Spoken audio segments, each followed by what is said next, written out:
L'association des faucheurs de Marguerite, ce sont des spécialistes, comment dirais-je, des petits avions à essence que l'on fait voler et qui sont, comment dire, toujours mobilisés et bénévoles surtout. Ça fait la deuxième fois qu'ils le refont. Bon. Alors bien sûr, les frais incombent au musée, mais c'est eux qui l'ont fait gratuitement, disons franchement. D'abord, ils sont largement toujours félicités parce qu'ils le méritent bien. Eh ben, on va aller à la rencontre de ceux qui, tout au long de leur moment libre, de leur temps libre, passent tout leur temps pour ce devoir de mémoire et restaurer ce que l'on peut découvrir ici aujourd'hui. Merci beaucoup Pierre. Mais je vous en prie, c'est moi qui vous remercie. Merci. Au revoir.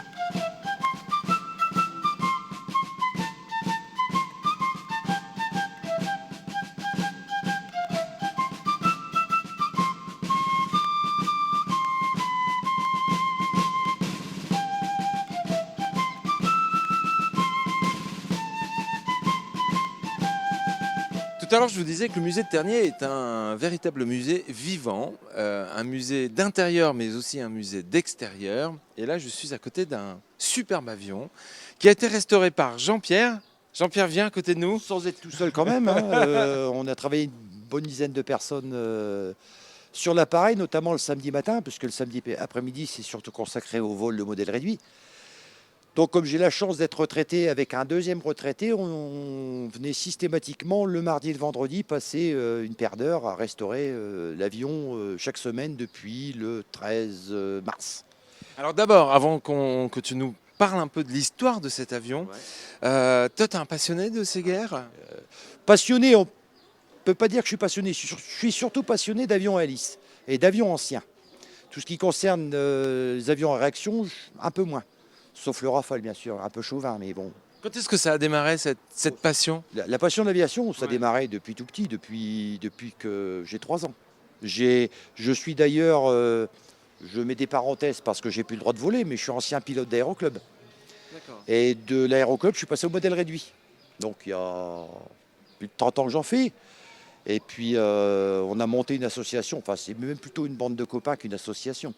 Et dans le cadre de l'association, en particulier, on refait des avions comme ça, parce que c'est finalement des gros modèles réduits. Hein, c'est pas... Ouais, mais Jean-Pierre, il y a des modèles plus faciles à restaurer, où tu trouves plus facilement de pièces. Alors là, il a fallu les faire, les pièces. C'est ça qui était un peu compliqué, parce que en ce qui concerne les Beechcraft, de cette époque-là, de 1944, c'est pratiquement le seul en Europe.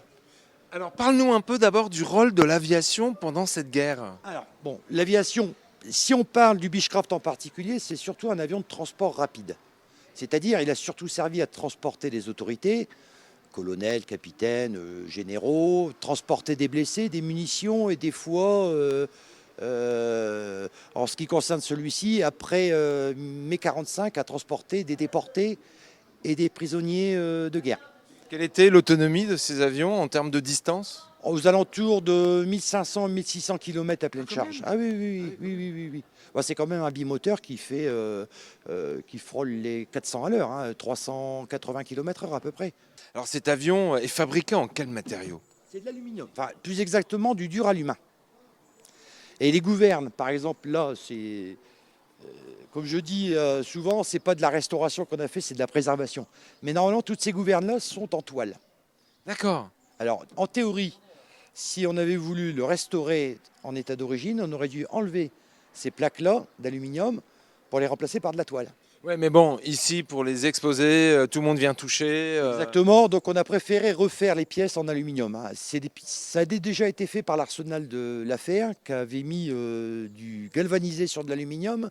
Et l'aluminium, le galva et l'humidité, ça ne fait pas bon ménage. Ouais. Donc il a fallu qu'on refasse des pièces intérieures parce qu'il y avait des pièces qui avaient complètement disparu. Alors quand on fait de la restauration, Jean-Pierre, on fait de la restauration, ça pourrait presque revoler? Presque. Hein. Si on fait de la restauration, oui, ça peut voler. Ouais. Il faut quand même un paquet de plomb, un paquet d'argent, je veux dire, et beaucoup de main-d'œuvre, et ça coûte des milliers d'euros. Combien d'heures de travail a nécessité pour restaurer cet avion et qu'on le voit ici? Partie en 2008, on avait déjà dépensé, on avait déjà effectué 500 heures. La deuxième partie, donc cette année pour le 70e anniversaire de la Libération, 515 heures exactement. Alors c'est quoi les deux parties? Qu'est-ce que vous avez fait? Alors, la première partie, du fait que l'avion n'était pas couvert, c'était surtout de préserver des intempéries pendant un certain laps de temps. le temps que le Conseil général trouve des fonds pour couvrir l'appareil. Oui, Voilà, exactement. Ce qu'il y a au-dessus de nous Donc, aujourd'hui. on a fait de la préservation. Alors, c'est-à-dire, ça a consisté en quoi? À refaire de la peinture comme ça, à remettre de la peinture? On a, par exemple, là, on verra plus sur le panneau d'aile parce qu'on a changé un panneau d'aile complet. Donc c'est le dessous de l'aile où il y avait un trou énorme. On a démonté la pièce, on a repris une feuille d'aluminium, on a posé la pièce dessus, on l'a reproduit à l'identique. Et ensuite, on a reposé la pièce et on a posé plus de 300 rivets aux endroits où les rivets d'origine étaient, bien sûr. Ouais, parce que ces avions-là, on le voit là, hein, je ne sais pas si vous le voyez ici à la caméra. En fait, comme c'est de l'aluminium, c'était pas soudé. Non, c'est rifté. Ouais, Tout bah est oui. rifté. Parce que l'aluminium, pour le souder, aujourd'hui, on sait peut-être, mais avant, non. Rivet pratiquement tous les pouces, hein, puisque c'est de l'américain. Il faut percer, vous voyez, la ligne de rivet qui est ici, il y a 200 rivets là, facilement. Alors justement, t'en parles là, tu dis que c'est américain, c'est des pouces, Ouais. ça ne doit pas être très facile ça. C'est pas facile à calculer, donc on se débrouille, hein, on prend des mesures, on teste, on contreperce. Enfin, c'est du travail de chaudronnerie, c'est du travail de, c'est du manuel quoi. C'est pas, Ouais, mais il faut être quand même du métier. Quel était ton ancien métier toi? j'étais cheminot.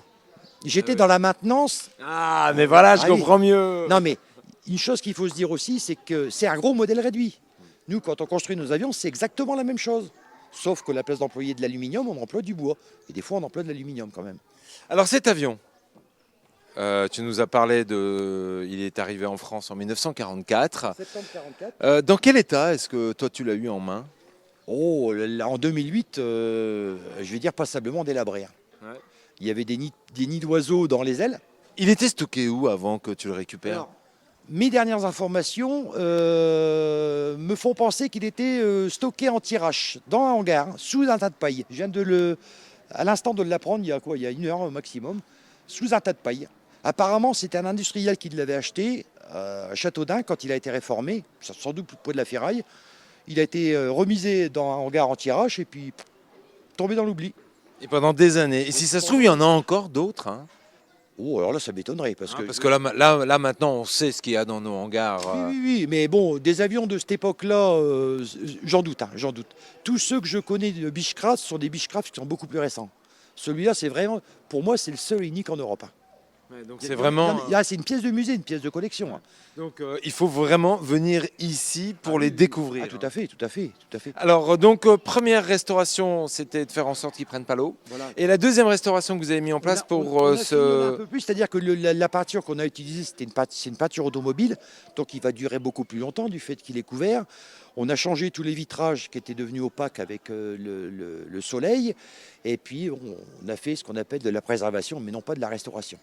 Donc là, il est reparti pour encore une centaine d'années. Peut-être pas, mais enfin une bonne dizaine d'années déjà pour l'instant. Parlons de ton association qui s'appelle les Faucheurs de Marguerite. Vous êtes basé où? Saint-Denis. Oui. Voilà, exactement. Je cherchais le nom. Oui. Je le savais, mais je cherchais le nom. Alors, combien d'adhérents? Depuis combien de temps? Et de quoi vous avez besoin?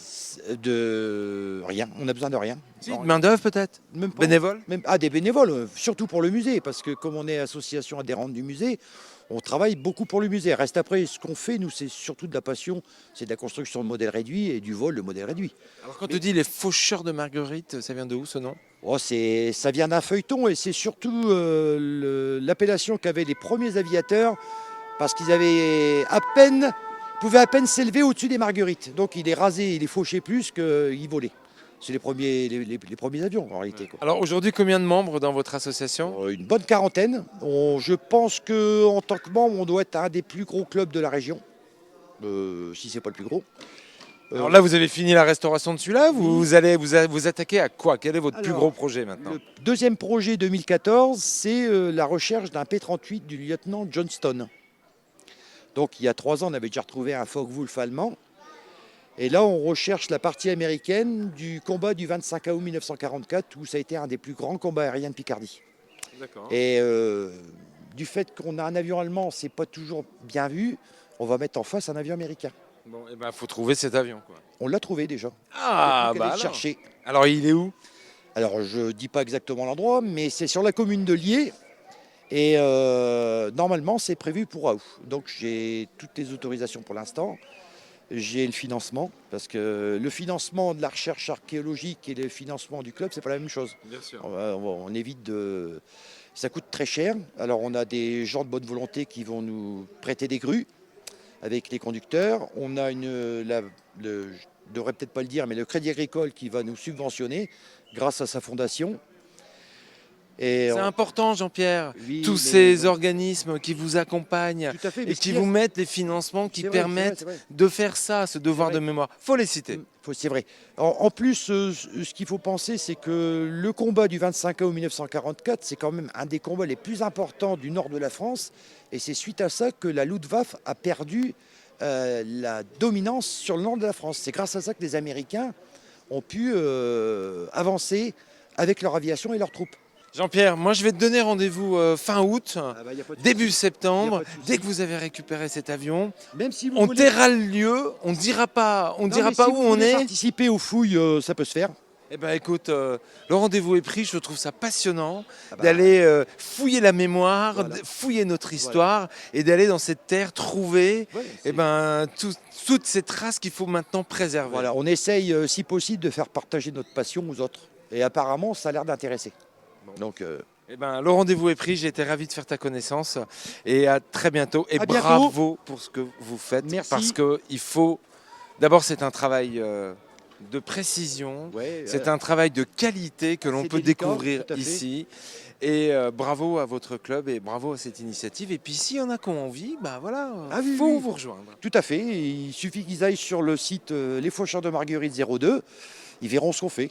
Donc, il y a des articles, il y a des photos, il y a des liens. Le devoir de mémoire et aussi la construction de modèles réduits. Il y a tout dessus. Bravo Voilà. Jean-Pierre, bravo, merci.